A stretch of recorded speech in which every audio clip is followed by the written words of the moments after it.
Welcome to the Stay Ready Real Estate Podcast, where we stay ready so you don't have to get ready. My name is Emeka, and I'll be interviewing a variety amount of professionals in the real estate industry to help you buy your first real estate investment. At the end of each podcast, I'll provide 3 actionable steps that you can do today to help you get 1% closer to acquiring your first multifamily or single-family property.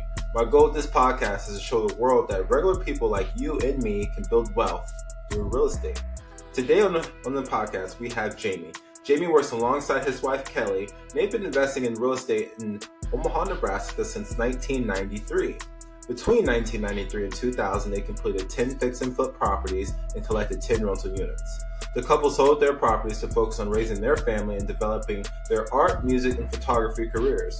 In 2012, they began to invest again in real estate, and the Burmeisters now have 16 small multifamily properties and single-family rental units in Omaha. 2 of these are mid-term rentals, and the rest are long-term unfinished. Kelly does the management and renovations of the rentals, while Jamie focuses on acquisitions and renovations. Let's listen to Jamie, everybody. Jamie, so can you tell the world a little bit about you, who you are, what you do? Hi, Emeka. Thanks for having me here. My name is Jamie Burmeister. My career is I'm an artist and a musician, and so I spend most of my time and energy in that world. But my wife, Kelly Burmeister, and I also invest in real estate, and we've been investing in real estate since 1993. I think I bought my first house, and we have 2 children. We live in Omaha, Nebraska, and all of our real estate investments presently are in Nebraska and Iowa. So they're pretty close to home, but that's a little bit about me. So you're an artist and a musician. So before we even get into real estate, what brought you into art, and what kind of music do you do? Yeah, well, I've always made art. I've always been interested in making things with my hands, but I didn't really have many good examples of people doing that as an occupation. So when I went to college, I was either going to get a degree in art or get a degree in exercise science. And I played tennis in college. So when I got there, I took this life drawing class at Creighton University that was like 5 hours long at night.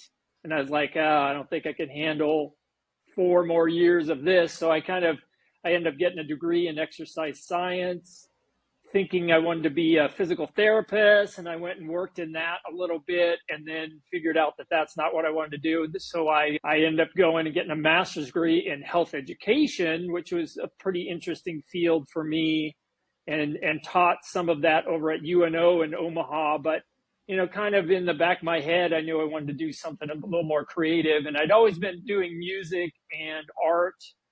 And so when I was 30, and we had our second child, I was kind of, we'd been investing in real estate, and that was a good thing. But I knew, my passion, that was a passion both Kelly and I had. But I knew, like, for my career, I wanted to be a little, work in these creative fields. So that's when I kind of committed to being an artist as a career. The music, I've always been making music, and I continue to make music on about the same scale, probably do about between 50 and 80 shows a year playing music. The group I play with mostly is called the Polka Police. Yeah, it's kind of a comedy duo my brother and I have. And so if anyone's interested, you can go to polkapolice.com and check out some of the videos and whatnot. It's a lot of fun. And then as far as art goes, after I sort of committed to becoming an artist, I decided to go continue in academics, and I ended up getting a master's of fine arts from the University of Nebraska at Lincoln in sculpture, and then went on to teach at Metro Community College in Omaha, Nebraska. I did that for about 15 years, as well as being an artist, making art, making public art projects. And here about 2 years ago, I retired from that job, and I just do art now. So just art and music and real estate. So Fun. And you're in Mexico right now for an art project, correct? Yes. I'm here in Puerto Vallarta, Mexico. I work with a gallery here, Galleria Omar Alonso, and we came down. My daughter Mackenzie had her first international solo exhibition down here at the same gallery. So we were down here kind of helping her get that together. And then I was also making some work for the gallery to kind of go in their inventory here. So we've had a good time here over the last maybe 7-8 years, coming down in the winters and making art and having exhibitions and projects. So it's been a lot of fun. And that's one nice thing about going back to the real estate. One of the real valuable things about real estate, and probably our primary interest, my wife and I were the investors, and we kind of each have our own roles, but we really wanted something that was flexible enough that we could go out and explore our passions and travel and do things, get a little more freedom through real estate. So what brought you to real estate to begin with? So it sounds like you were investing in real estate a little bit in college or maybe right afterwards. Why didn't you go into something else? I remember being like a senior in college, and I've been living in these crappy apartments. And so, that's my first experience with rental properties, was living in rental properties. And then I just thought, yeah, it might be, I'm pretty good working alone and working independently. And I thought it would be a fun project to buy a fixer-upper house and just figure out how to fix all the stuff up. And so that's what I did when I was like 21, right out of, well, I think I was still in college. Actually, when I bought the house, we bought a little house that was built like right after World War II. There was just like a slab house, little 3-bedroom, kind of like 900 square foot house that was totally eaten by termites and had everything that could possibly be wrong with it, and kind of did our first kind of live-in flip in that, and lived there and just figured out how to fix the stuff up, and had a good time working with my hands. And then that was kind of the jumping off point. And then somewhere along the line, I read Rich Dad Poor Dad by Robert Kiyosaki, which of course is the book everyone mentions. But that put my thinking about real estate and financing and wealth kind of in a different direction. And so that's kind of how we got started. And so we kind of had a first career. So like in 93 to about, we did I don't know, we probably did, well, I think we did between, in those 7 years, I think we did, let me look it up here. I think we did maybe 8 properties in those like 7 years. And so there were maybe 4 of them were like live-in flips. And then the other ones were rental properties. So at like the height of our rentals in that first go around with real estate, we had 10 units, which was like a 4-plex, 1 duplex, and 4 houses. But the problem was, the mistake I made is I was doing everything. I was doing the maintenance, I was doing the management, I was doing the snow removal, everything.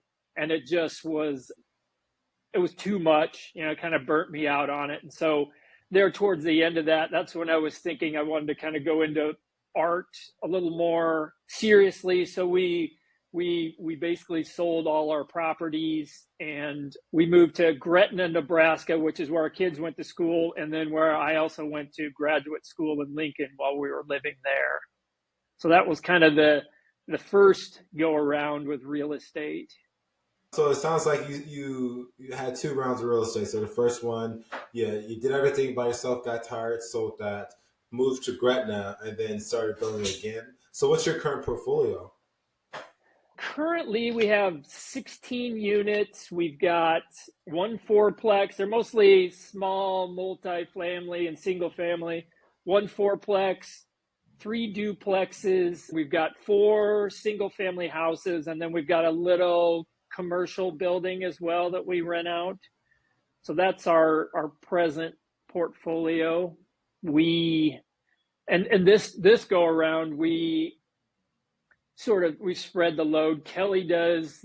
My wife Kelly does the the management. So she is working with renting, working with the tenants, working with contractors. I guess I'm more a little bit of the visionary, and I'm the one, kind of out there looking for properties and finding deals and thinking about where we want to go with this. But we've basically built these properties up since about 2012. We kind of started trying to, that was after 2008, after there was sort of the crash, and we just kind of weren't actually looking to get back into it too much, but just kind of looked around and saw these properties that were very affordable, and it just seemed like a good time to get back in, and it was, and interest rates were super low. So we basically kind of have worked our way back into these properties by sort of doing, I guess, when we started doing the acronym really wasn't a thing, but kind of the Burr method of buying, renovating, renting, financing, and then doing it all over again once you take some of your money back out with the refinance. And so we just built up this portfolio that way. Cool. So the burst strategy is obviously the most common thing when it comes to like the Bigger Pockets podcast and all that such. Did you have a goal with everything? Do you have a goal now on how many more properties that you want, or are you stopping now, or what's the long-term plan for you? Yeah, from the beginning, we were sort of interested in, financial independence and just being able to do whatever we want to do, whenever we want to do it, with whoever we want to do it. And so that's always been the goal. So we're not really interested in giving ourselves like a job that takes all our time. We want the real estate to be, something that, we enjoy it. We're interested in it. We're interested in, both Kelly and I like to do the renovations and fix things up and improve things. We're also pretty interested in becoming efficient and using efficiencies to make the business run as well as we can. We're a little bit opportunistic. So there were times when it was really easy to buy properties that cash flowed really well. And we're definitely buy and hold investors. We kind of learned that through our first go around, where we should have kept some of those properties. And in fact, we did. We went back and bought some of those properties back from the people that we sold them to. So, we learned that first go around that for us, we can't do all the work. And the other thing we learned is, for us, the real gains in value in real estate is sort of holding it. So if you can get it and you can hold it, the longer you can hold it, the better. Right now, we're in a little bit of a shift where we've been looking at potentially purchasing some more commercial real estate, like warehouse space. Again, I'm an artist and I need like studio space. We've been looking for some spaces like that. We're new to that, so we haven't quite found the right property, but we're kind of looking at that. Then we're also looking at like different locations, kind of diversify a little bit. We've got everything in Omaha. Omaha's been working good, and it's a good place for us to be, but we're kind of looking at some other spots around the country and around the world. We might try and buy something down here in Mexico if we can find the right thing. So what advice would you give to an aspiring investor who is just getting started? They're listening to this because they want to get into real estate. So you got started when you were 21 in college. What mistakes or what did you learn that you want to pass on for someone else to not make? Yeah, I think those two things I mentioned are big ones. You can do all the work yourself, and that can work, but you can't really scale it. So if you want to scale and get big, I think finding, it's a people game, finding good people that you can work with, whether it's finding the properties or whether it's, rehabbing the properties or whether it's renting the properties. It's about the people you know and your network. So I think trying to, just participate, go out and find some people that are doing what you want to do, see if you can help them out, and maybe learn by what they're doing. I think the real estate is definitely a way. I mean, that's been the biggest wealth builder in our lives. We've both Kelly and I have had jobs, and we still do work, but the real estate as an investment has been the way we've been able to keep and build wealth, throughout our lives. So I think if you're looking at it that way, and I think having a long range view is helpful. And I think when I got started, it would have helped to, step back a bit and talk to some people that had more experience about, what might be the best thing to do for your future self. So it's amazing. It's like you do more art. You're in Mexico, and you just gotta take the rental income. So what has been the biggest advantage for you and Kelly to manage the properties yourself instead of hiring a property manager? Well, I think, we bought a lot of properties here over the last 10 years that were terribly mismanaged. We had to deal with inheriting tenants that the owners should have never rented to. And, that's why they were selling. They had, we bought properties with squatters. We bought properties with, tenants that wouldn't pay. So we've had and this is something that I knew straight away when we're renting. And this is something that we have always done, is to really check out the renters and get good renters. I like to say, a bad renter will cost you $1 million and a good renter will make you $1 million. It's really true. So again, talking about these people, we choose to pick who goes in our property. And I think that's the biggest value we add by managing it ourselves. I think almost everything else, probably a management company might be able to do it better. The other thing is we've got Kelly. Kelly is a people person, and she is an excellent manager and excellent dealing with the tenants, excellent at working with the contractors.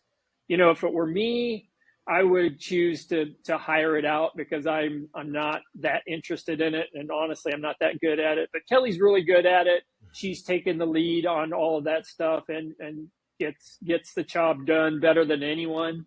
So I think there is value in doing it yourself if you have the time and energy. It's really hard to do if you got another job so Kelly's full-time job is managing these 16 units.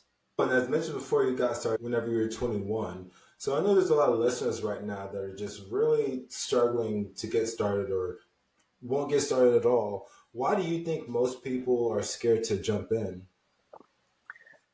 Yeah, it's scary. I think, you're talking about large sums of money, especially when you're young.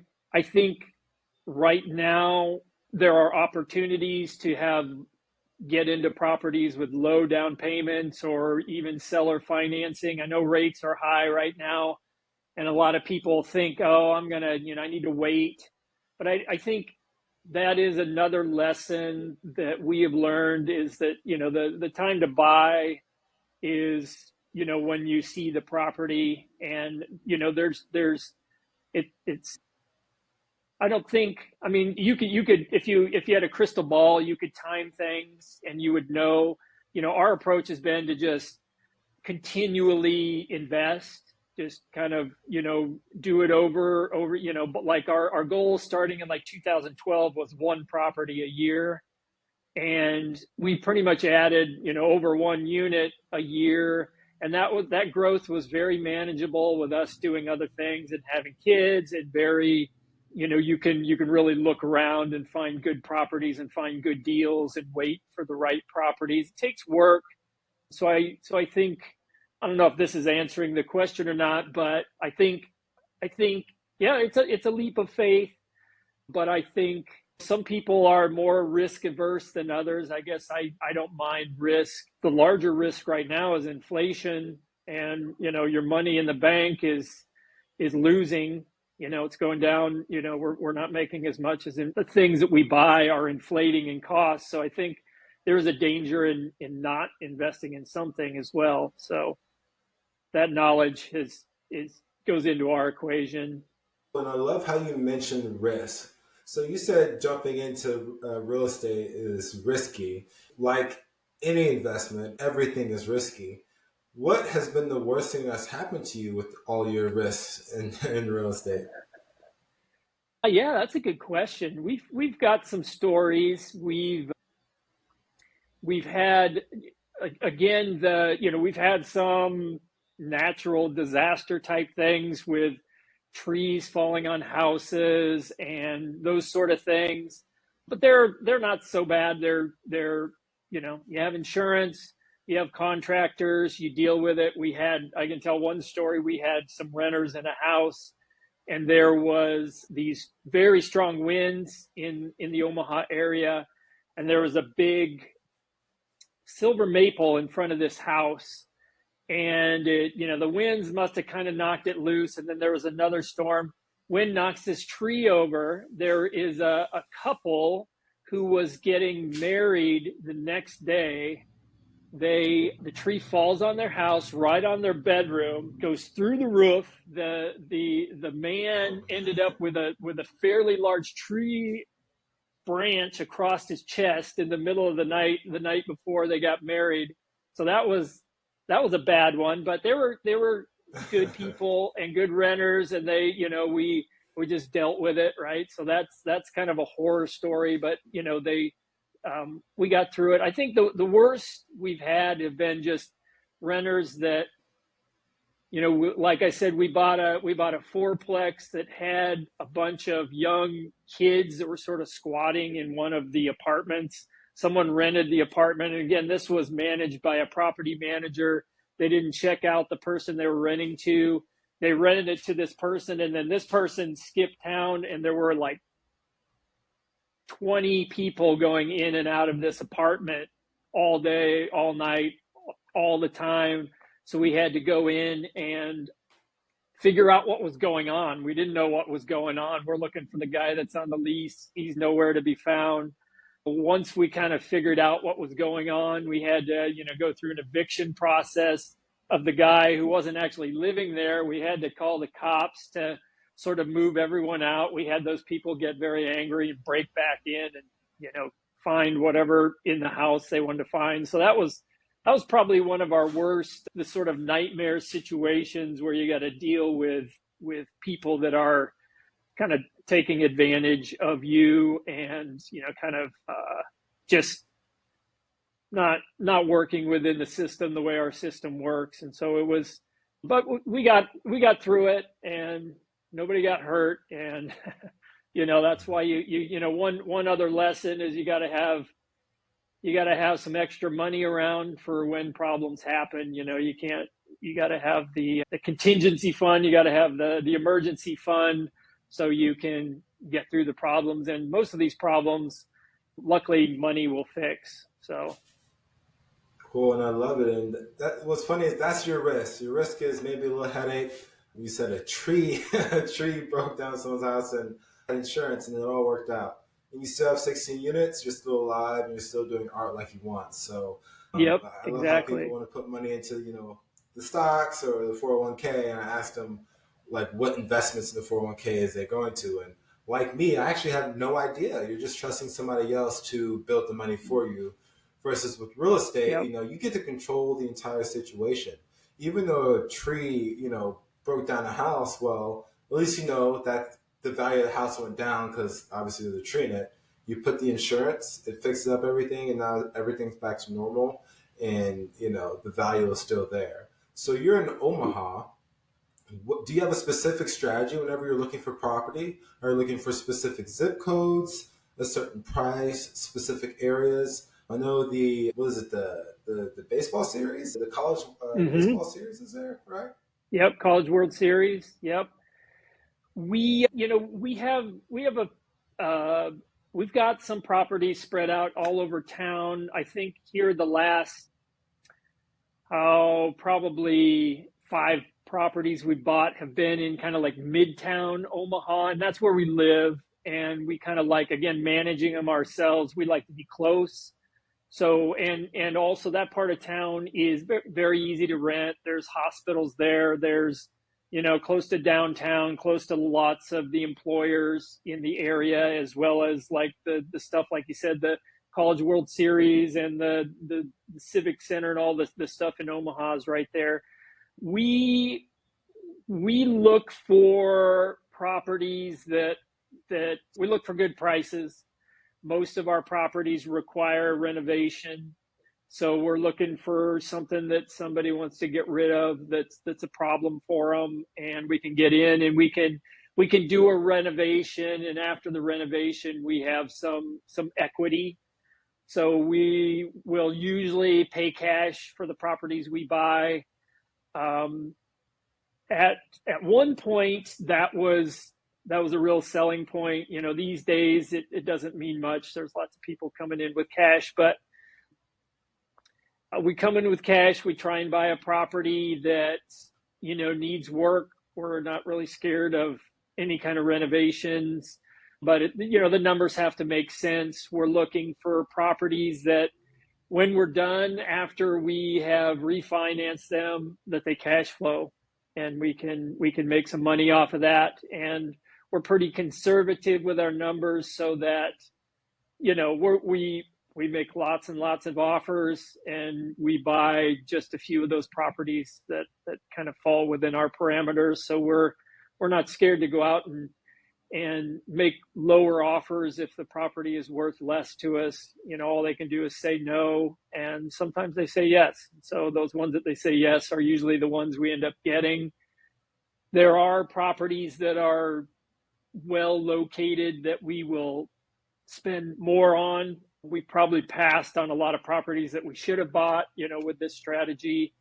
But I think, with that's one way we minimize our risk, is to make sure we get in, and once the property is working, that we have equity and we have cash flow. We're not that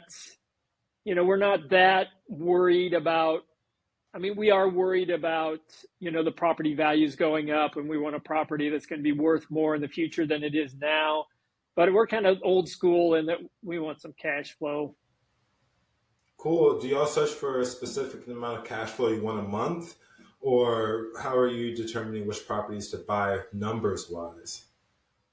Yeah, that's a good question. Well, it's interesting. The first go around, I was using the 2% rule. So I wanted the monthly income, the monthly rent, to be 2% of the purchase price. Nowadays, we're not getting anywhere close to that, So back then, there were lots of properties like that. And if I had a time machine, I'd go back and buy all I could. Here coming, early 2012 through until interest rates have gone up so high, we're kind of looking at the 1% rule as a start, and we'll work the numbers a little tighter and look for cash flow in that range, of, I really like to make 15% on our investment is what I would like to make after expenses. Some of ours might fall down to 10%, might be 20%, but that's kind of the equations I'm using. A year. Yep. We're looking at per year. And so, if you have to invest, 100,000, we want to end the year with 15,000 cash flow over expenses. Cool. So now we're going to move on to the next segment of the show where I ask the same 3 questions. First question, what are the 2 books that you would recommend an aspiring investor to read? Okay, these were good questions. It's fun to think about what I would advise. And I will say that both of these books are geared. The reason they're important to me is because it's part of like my personality. But one is How to Make Friends and Influence People by Dale Carnegie, which is the classic book that he wrote initially in 1936. And yeah, love that book. I read that book every year, usually like when we're flying somewhere, I go back to it, and I won't get all the way through it every year, but like every section of that book, I use and has helped me in dealing with people. The actually coming down here to Mexico when we were flying, I read the section on not arguing with people, how nobody wins in an argument. And that's always a good reminder because sometimes I like to argue. So, and that never helps you out. So that's one. I like that one. And then the other one is Who Not How by Dan Sullivan and Benjamin Hardy. Yeah, Hardy. And that one, again, is geared more towards me. I'm kind of a hands-on person, and it's my inclination to want to do everything myself. That book has got a good argument for hiring people to do things or teaming up with people to do things so you can do more, so you can scale, so you can do big things that one person can't do alone. And I think that is a good lesson, has been a good lesson for me, and has really helped us, be successful the second go around where we weren't quite as successful the first go around. So those are the two that I would advise. Great, great. What has been the most impactful speech or lesson that helped your career? This was interesting. I'm inspired by everything around me, and there's been so many things that have inspired me, but there was something recently and it was a short little video I saw of Governor J.V. Fitzker. It was a commencement address he gave to Northwestern University about kindness as a form of intelligence, how it requires intelligence to be kind, whereas we probably are more naturally inclined to be cruel. I mean, our evolution has sort of, if someone was different than us, we would fight against them or whatever. And so anyway, this commencement address, he outlined how the smartest person in the room is usually the kindest person. And I think I'd never thought about that before, and I think that is probably true, and it's kind of a beautiful thing to think about. So that's something that I've been thinking a lot about lately, and I think that's been something that can be very important to a career. Amazing, amazing. And if you could have dinner with anyone, dead or alive, who would it be and why? Okay, that's a good question, and I was thinking about this, and I'm thinking of all these people that have been influential in my life and famous people and whatnot. And I'm going to say the two people, my grandparents, Joe and Agnes Ashelford. They are my mother's parents, and they sort of, I knew them as a child, and they were great. But as I never got to know them as I became an adult, they kind of progressed into like dementia. And so I would love to sit down with them and have dinner and just pick their brain about what their lives were like. And I think I got to do that with my father's parents, and it's been a real source of value and information and inspiration.